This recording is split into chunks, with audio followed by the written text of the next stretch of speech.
What time is it?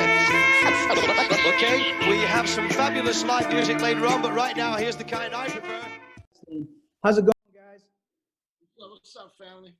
Oh, thanks so much for taking time out of your busy schedule to do this. It's an honor to speak with you. I'm a professional, of course, but I'm a fan first. I was a fan before I was a journalist, so much credit to both of you. The War Report, Dog Food, I can't say enough. Both stone cold classics.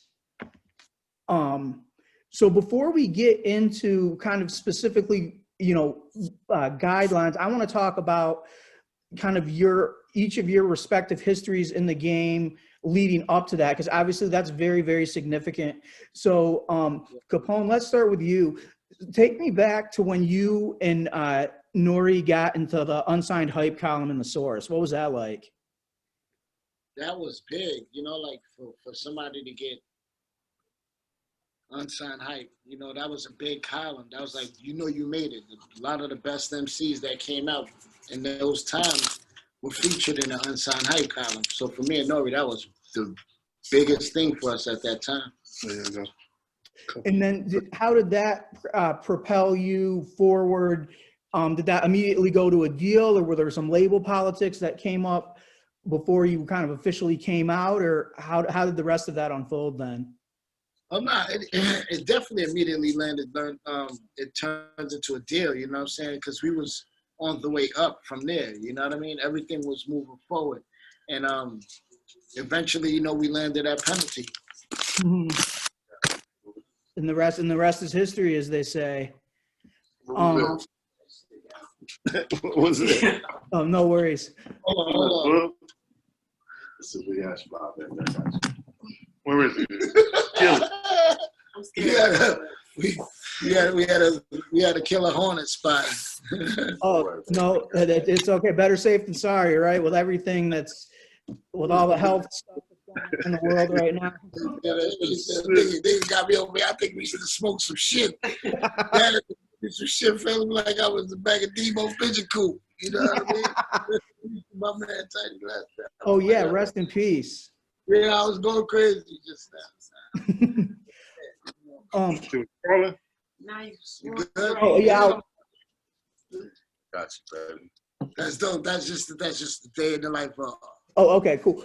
So Daz, now over to you. You started when you started. You were the Dog Pound. When you appeared on the Chronic, you were not signed to Death Row, correct?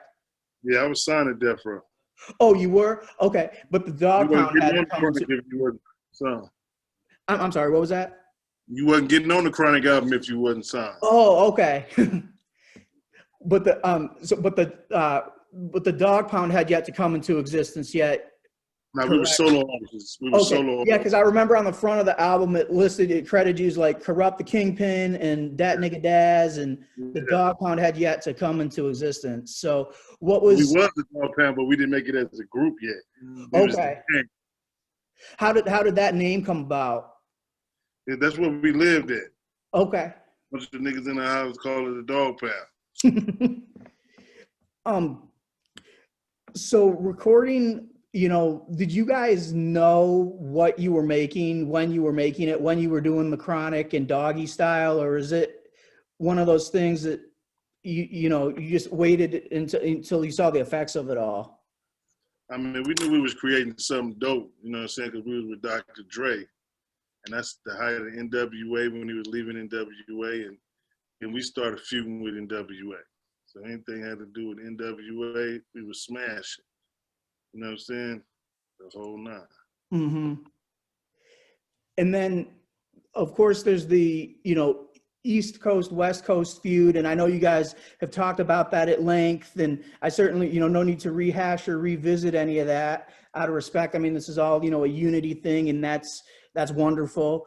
But I guess my one question regarding that is, what do you think the biggest misconception about all of that is still to this day?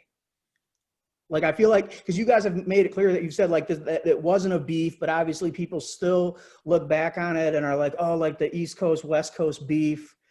What, like, if you could correct people's perceptions on some of that, what would you say? I would say it wasn't no East Coast, West Coast beef. That was personal beef between two artists that just happened to live in two different places. Mm-hmm. The magazines and the tabloids and the journalists and the news people made it the East Coast, West Coast beef. Just because two people lived in. They didn't know what else to call it. Yeah, they didn't know. They had to make it something, so they made it East and West Coast. Mm-hmm. And that sparked a whole unwanted energy in hip hop. For sure. Now, Daz, in my opinion, you are a super underrated producer. You've produced some of the best rap records I've ever heard, some of which are included on Tupac's All Eyes on Me. One of my favorites is Ambitions as a Rider. How did that particular track come together? You know, I was listening to Pee Wee Herman, Josie Love, and I liked the snare and the pattern, so I copied the pattern and added some music to it. And then later on that day, Suge called me and said, Tupac flying in. I want you to meet us at the restaurant, and then we're going to go to the studio. And just made it happen. Now, he recorded, I know stories about him recording are legendary. He just recorded lightning quick, right? Like how many records, because he recorded All Eyes on Me in like 15 days or something crazy like that, right? Yeah, he just was, you know, knocking them out, put them up, knock them down. You ain't got time to be going back listening to them 10, 15 times. You know what I'm saying? Just knock them out, put the next one up. I'm on time right here. As long as I record them, I got them, so I can always go back. Mm-hmm. Capone, another story I heard, and I'd love to hear your side of it, is that how Biggie wanted to sign you. What's that whole, I heard Nori's side of it when he asked Big to spit for him, and then you kind of jump, what was your take on that whole exchange? Yeah, it was basically, you know what I'm saying? I wanted to spit for Big, you know what I'm saying? We was driving, we heard Big on Hot 97. And I did what a lot of young dudes do these days. They pull right up. And I pulled up on Big like, yo, you got to hear me and my bro spit. And me and Nori spit, and he wanted to mess with me. You know, he was making a choice. He didn't understand that we was a group. Like, we was trying to be a group. He didn't understand. He thought we were just both just trying to spit. So he said, you know what, I want to fuck with you. And that led to a whole other love I had for Big, because then I met C's and then we chilled. We had a show in North Carolina and Big was late, me and C's for the club, and just a whole different love, you know. And I would have been down with Junior Mafia. It would have been no Capone, no Yeager, you know what I mean? Mm-hmm. Might have been Capone from Junior Mafia. Wow. That would have been crazy. I mean, just one of those, like, who'd have thought, you know, like, what if scenarios. Do you ever think about that, or is it just kind of water under the bridge since it shook out another way? I definitely think about it because, you know, for the powers that be, you know, things that was never supposed to happen, but it was like, damn, what if I was down with them at the time? This probably would have never happened, but, you know, I wasn't. And, you know, it's happened. But at the end of the day, you know, it's all love. You know what I'm saying? I'm like, everybody had a career. Everybody got a career made out of the situation. Mm-hmm. Daz, your first album, I think, is overlooked. Retaliation, Revenge, and Get Back. One of my questions is, what inspired you to take that album artwork from Marvin Gaye's In Our Lifetime? You know, it was a dope picture. You know, it really caught my attention. You know what I'm saying? So I switched it up, put the 2000 gangster look on it. Had the homie draw it, you know what I'm saying? And it came, you know what I'm saying? Yeah. If I do part 2, I'm gonna dress something like that and put it and make it look real.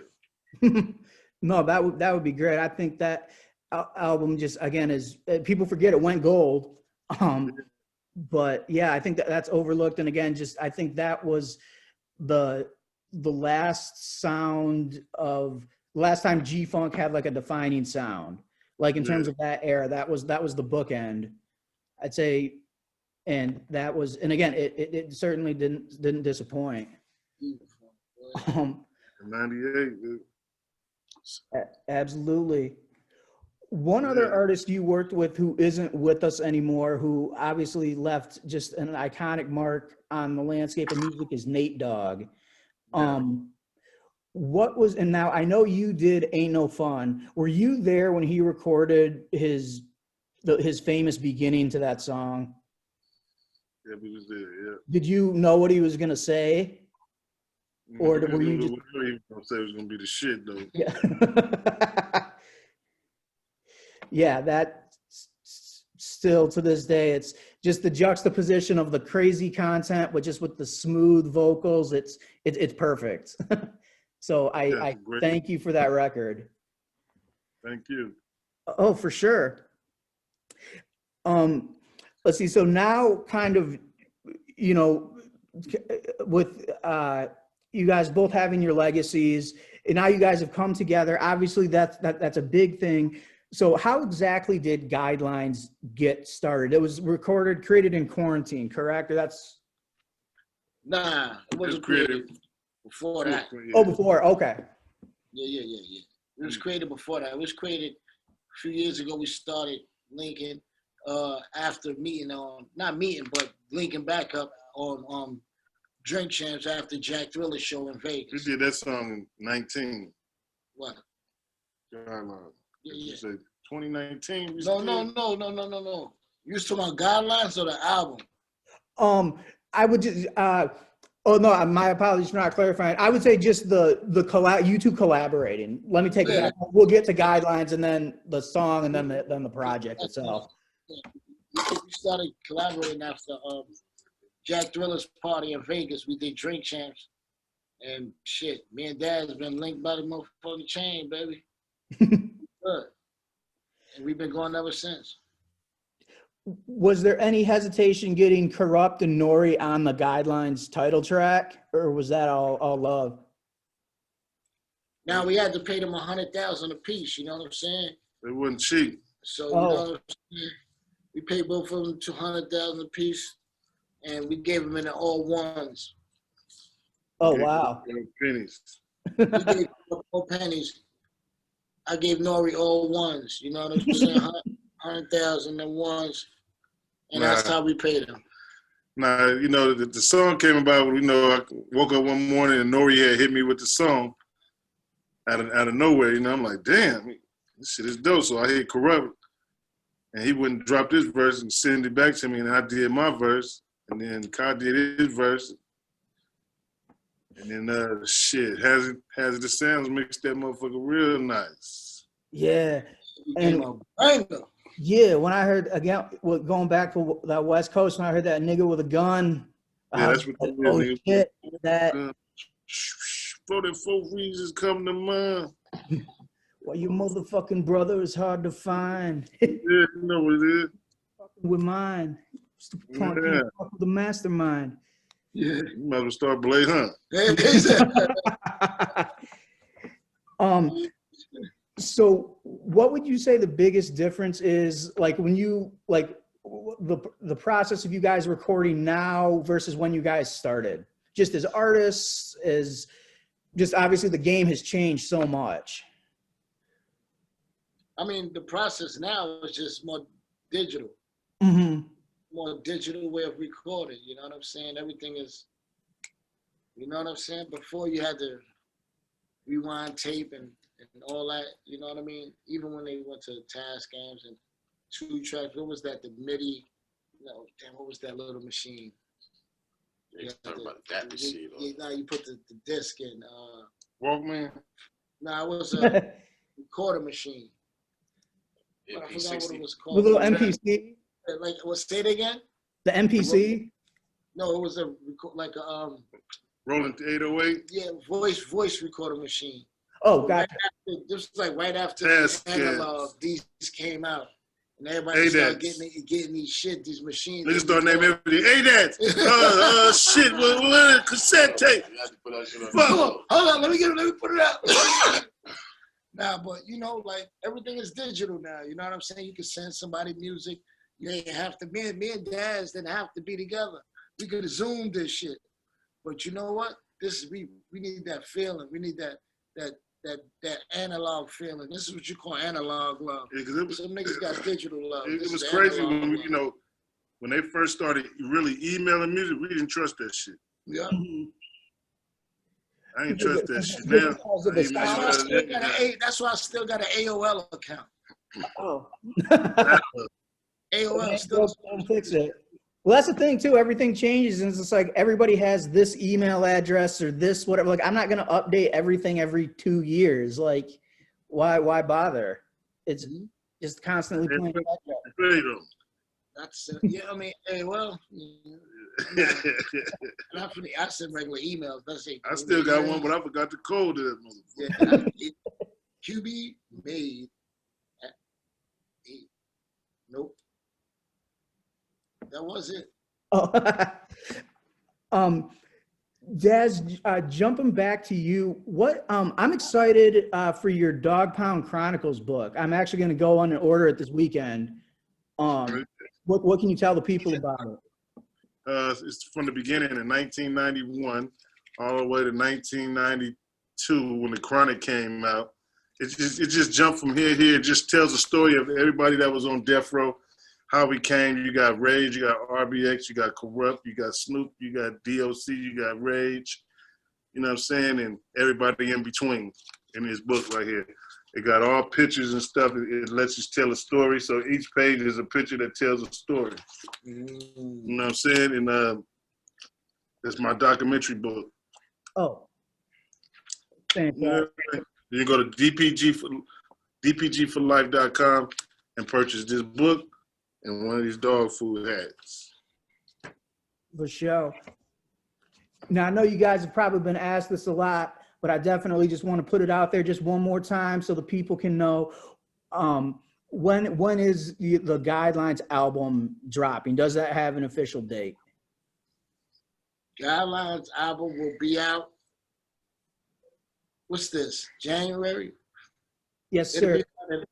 It's January 14th. We're going to say Guidelines album will be out before March. Before March. Okay. One other back in the day question I got for you, Capone. I've heard rumblings of this story. Did you pay $50,000 to get off of Tommy Boy, or pay $50,000 on food? No, we didn't pay shit. We ordered. Oh, you ordered it. Okay. And so you just ran up their bill. Yeah, we ran this shit up because you just had to have the book, and you just be able to order. And we went to every restaurant that was in a book and ordered mad shit. Like, yo, let me get 30 Big Mac meals. Let me get 70 pizza pies. Let me get 40. Swipe the card. What? There was no card. They had the shit on file. They had the card on file. So all you had to do is just order. Yeah, and they had the card on file. And then all somebody had to do was sign for when they came. But nobody had signed. They just dropped the shit off.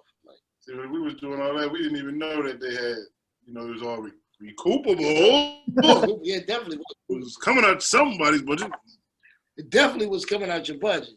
Yeah, but at the time, we made a statement.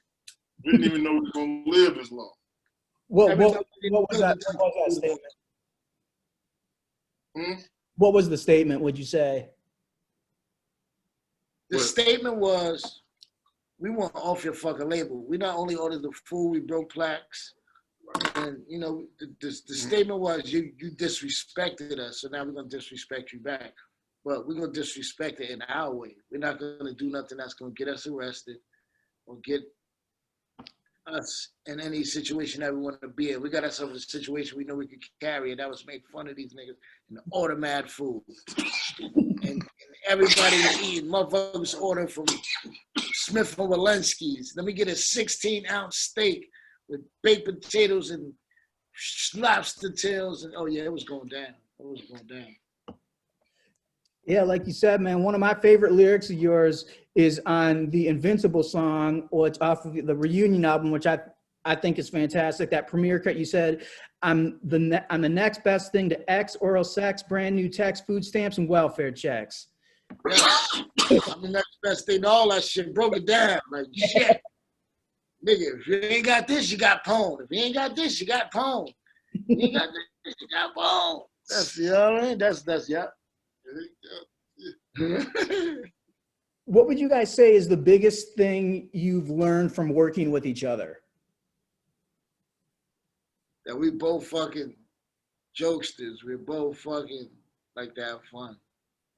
We're both old school music lovers. That definitely comes across in the music, and again, not just the title track, but I mean, I really like Start Ender as well. And then who are some of the collab artists? I've never heard nobody break it down like that. Oh, Say that again. The last record, what was that? Start Ender? Star Tender. Start Tender. Okay. No, but that was like Star Ender. That was ill though. Star Ender, like ill. That was ill. I didn't think about that like that. You might have renamed it. Star Ender, you know. I read it both ways too, and at first I read it as Star Tender, but I'm like, oh no, wait, Start Ender. That sounds cool. I bet that's what it is. Like, it's definitely Star Tender though. But Star Ender, yeah, though. I'm fucking with you. But it's definitely dope. Let's see. So I'm trying to think, is there anything else that, oh, I know. One other thing I wanted to mention too. So as far as like collaborations on Guidelines, on the whole project, who else? I know you'd mentioned Mr. Fab, Styles P, Havoc. That's great. Bringing in Mobb Deep, R.I.P. Prodigy, Currency. How did all of that come together? Was that just kind of organic, or did you guys say, hey, we specifically need these? Did you kind of handpick the artists?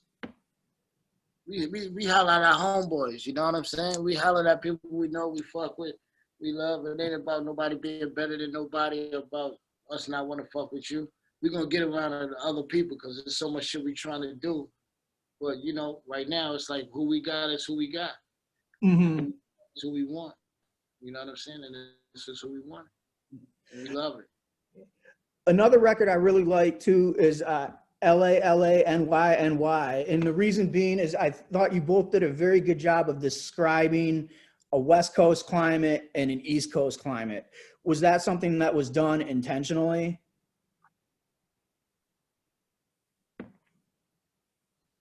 You know, it was natural.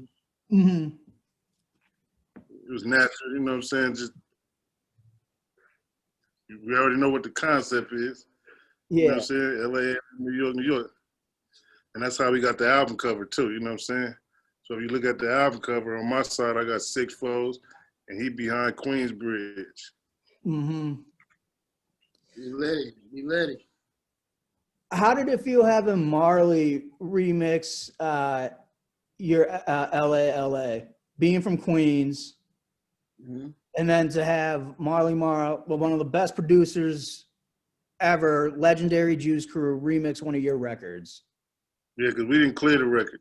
That was the reason Marley had to do the record. We didn't clear the record. Daz didn't want to clear the record, you know what I'm saying? So we had to basically go to Marley like, yo, you got to catch us out the jam. Marley said, I got you.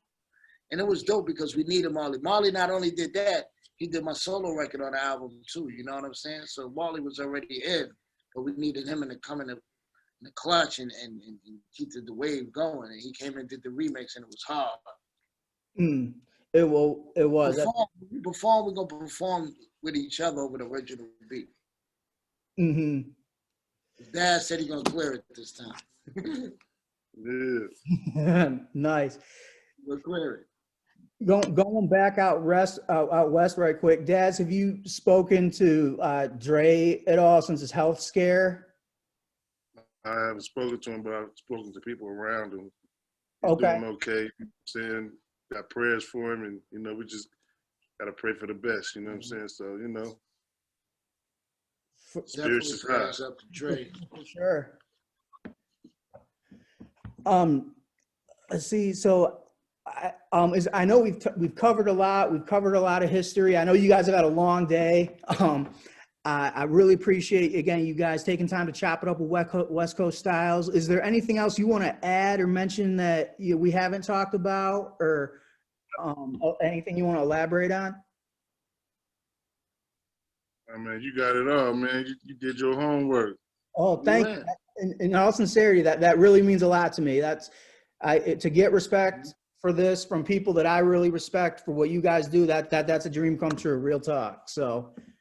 Yeah, very professional. We loved it, man. Just know that, the album coming out soon.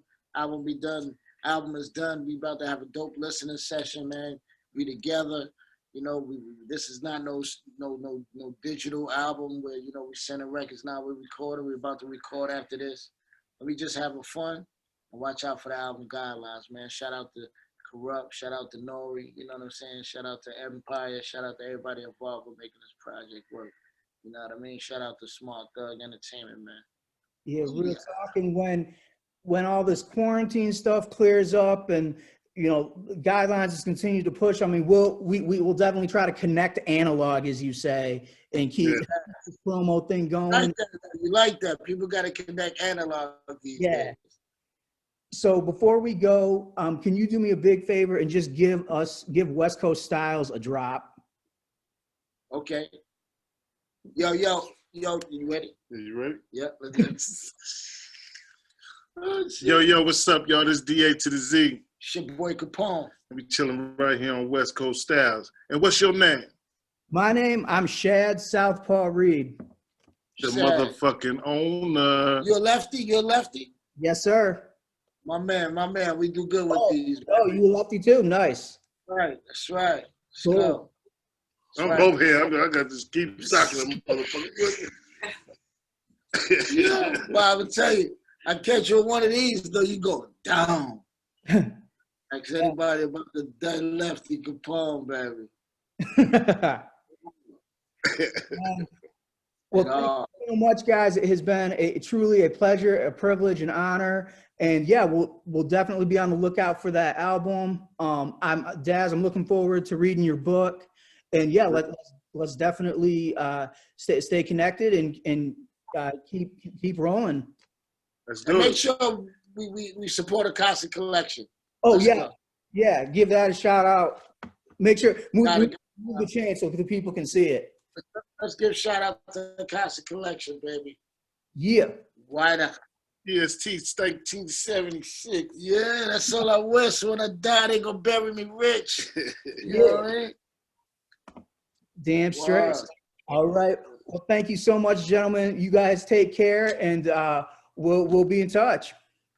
No doubt, baby. Sure. Salute, family. Thank you for having us, man. Thank you. Stay safe out there, you hear me? Yeah, you too. Everybody stay safe. All right, family.